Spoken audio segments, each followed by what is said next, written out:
Hello everyone, we are going to talk about muscle relaxation today. Muscle relaxants. Why isn't this? Okay, there we go.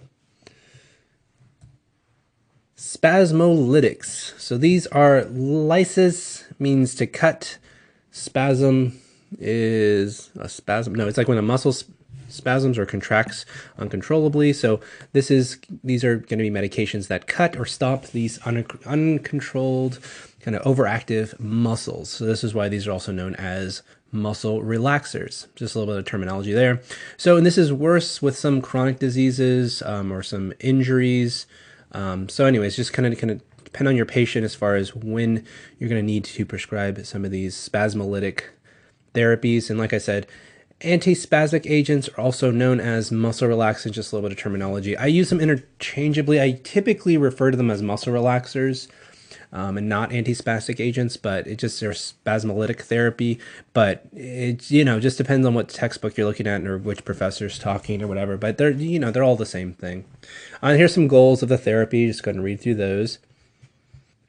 So again, for my exam and for categorization for me, these are going to be your categories, your GABA mimetics, and then your other relaxants. And the reason I say for me is because there's been students in the past that have brought to my attention that these are classified in other textbooks in different ways, but I try not to get too confusing for you guys, so don't worry about, I'm not going to say don't worry about other textbooks, but for my exam and for classification purposes, just stick to what I have in my slides. So first off, we have the GABA amino butyric acid, this is where you get the GABA. This is where you get the GABA. So GABA mimetics. I used to, on my exams, I would just put GABA everywhere, but the exam committee this year wants me to spell everything out, which is cool. Like I said, much love. Shout out to the exam committee. I know you're out there. I know you're listening. I know you got love for me because I got love for you. But anyway, so now I'm going to be spelling it out. So hopefully the GABA symbol works, but I'll still put this too. So just a heads up on the exam on that. Yeah, the little GABA thing. I mean gamma. That's a gamma symbol. Gamma out there. So I'll be writing it out. But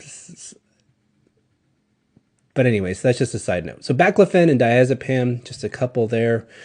Baclofen first, it's a GABA subtype B agonist. So yes, please study that.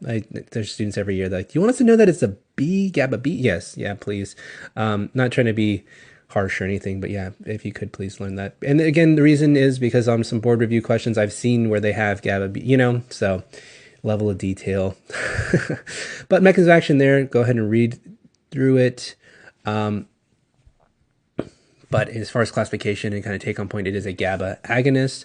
So its uses here, you notice it's used as a muscle relaxer, and specifically for MS, spinal cord injuries, and for stroke. Intrathecal, this is how it, just in case you haven't heard the term intrathecal administration before, I have a definition here. But the intrathecal administration is for severe spasticity of spinal cord or cerebral of spinal cord origin or cerebral origin. So just note there too that you may see that in an inpatient setting. Adverse effects, definitely need to be thinking about sedation and lowering the blood pressure, the hypotension, and then the hypotonia. So it actually can cause some muscle weakness in the sense that, so it's almost kind of too good at being a muscle relaxer and that it sort of overshoots. So up to 35% of patients there. So that's definitely something to be mindful of. So these are some common adverse effects of Baclofen. Diazepam, this is a benzodiazepine. So we've seen this in other modules or we will see this in other modules.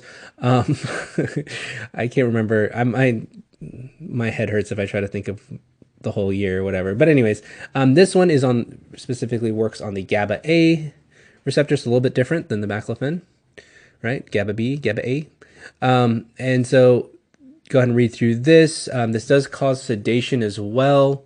It can also be used for seizures and anxiety. And then that I believe noted already that there is abuse of potential with the benzodiazepines in general and specifically with the diazepam.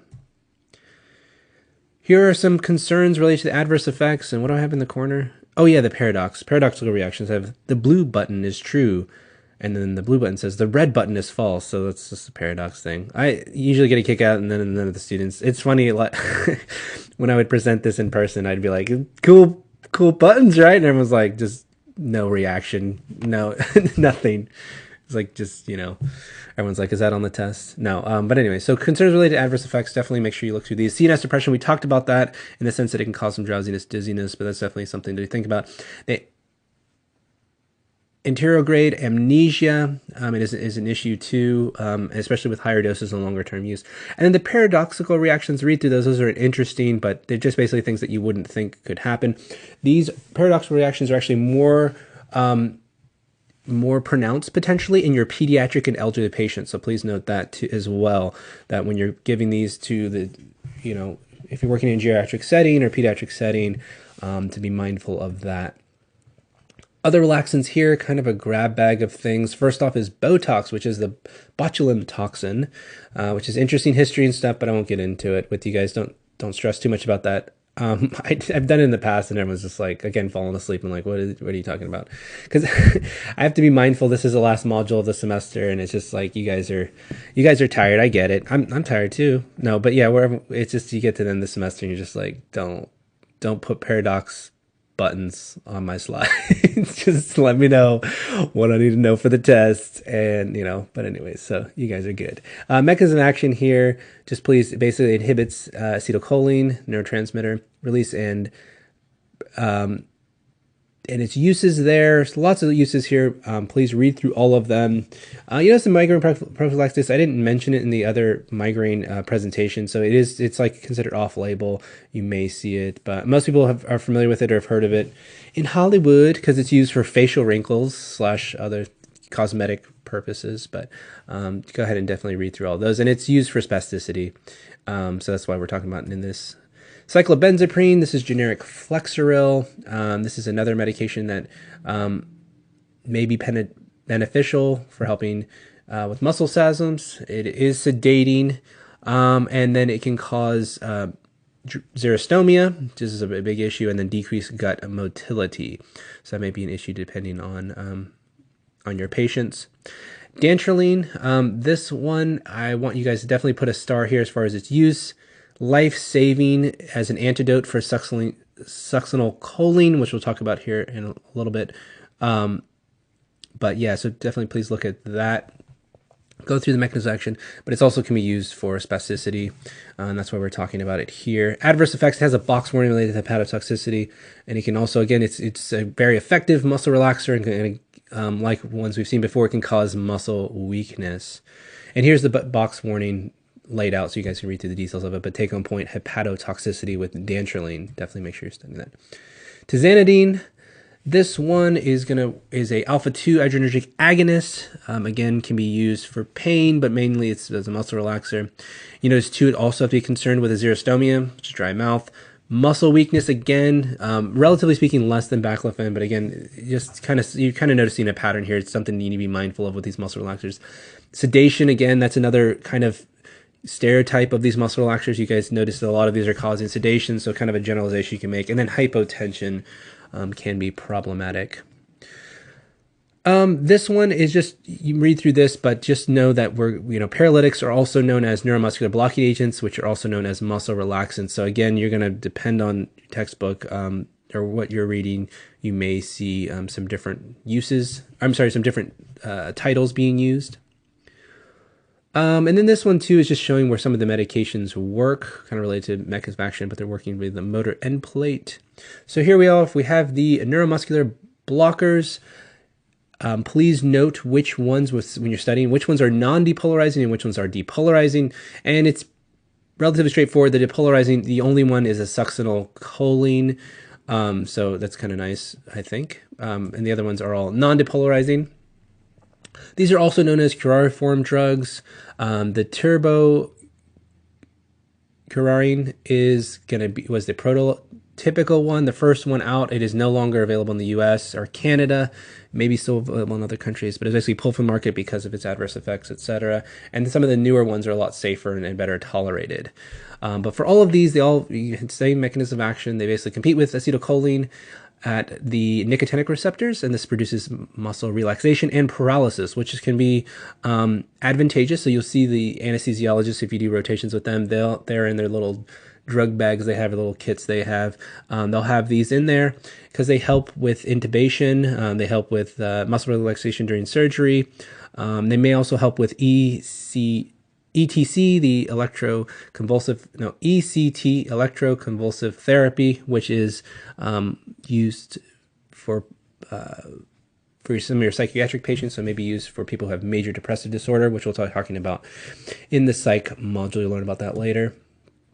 And this is just an FYI. These were originally derived from a plant, and the tribes down there were using them for their arrow poison, which is kind of cool. So there's some cool videos of, I used to put a video of like this guy in the South America hunting monkeys with these darts, but again, I don't want to, the eye rolls and the blank stares. No, but yeah, so anyways, if you guys want to look that up, you can. It's cool, FYI. Non-depolarizing neuromuscular blockers, drug interactions, so definitely put a star, but you have to be concerned of that. Be mindful of that. Adverse effects, respiratory paralysis, that can definitely be an issue. And please note it is reversed by acetylcholinesterase inhibitors, for example, the neostigmine. It can cause hypotension and tachycardia, and then a histamine release. And it's lesser with the newer ones, and it was more so with the older ones.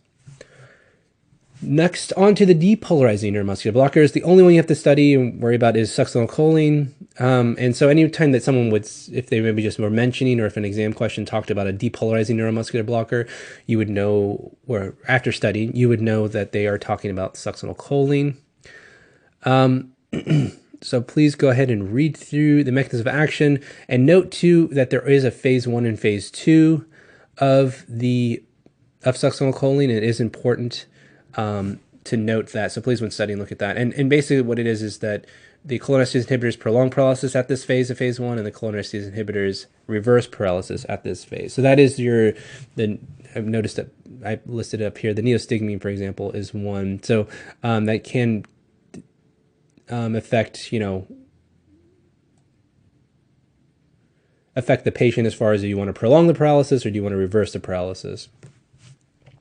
Uses, again, anesthesiologists mainly will be using these. Muscle relaxation during surgery, or the ECT, and then intubation. So anyways, and the other thing to note too, that these are rapidly broken down basically by the pseudocholinesterase, and so this is basically something that gobbles it up. So therefore there is a short duration of action. Adverse effects, please note that there is a box warning for hyperkalemia, more likely in pediatric patients, but put a star by that. Muscle pain, and then malignant hypothermia, which please you can put here. The Dantrolene is the antidote for that, so definitely put a star by that. I want to make sure you guys are studying that. So Dantrolene is going to be used for this malignant hyperthermia. And then the precaution here, depending on the genetic makeup of the patient, there are some genetic variants of the pseudocholinesterase, and so it's rare, but serious, that some of these patients will metabolize this drug very slowly. So please note that as well. And here's the box warning with the hyperkalemia, just in rhabdomyolysis. Just go and read through that, but that is definitely something important to study for. And now we have a summary table. I was a summary slide, I couldn't get that out. So definitely, please, as usual, go through this. Make sure you look at the clinical applications, adverse effects, and contraindications. Same thing is with these. And then I have some sample questions in here, and I can't remember why. I think because I was using this for undergrads, and I put some, and I'm nicer to my undergrad students. No, I had some sample questions. So just go ahead and, you can look through that. Oh, whoa, Tim and Eric, what's going on? So definitely look through those. Those are good practice questions. So, and if you're having trouble with any of them or whatever, let me know. But yeah, those are good stuff. Good practice questions. Yeah, because I think with the undergrads I would do quizzes and stuff at the end of lectures. But anyway, so I'll let you guys have those. All right. Hopefully this went okay for everybody. As always, feel free to email me questions, comments, feedback. And thank you guys for your time and attention. I appreciate it as always. I will talk to you guys later. Have a good one. Bye.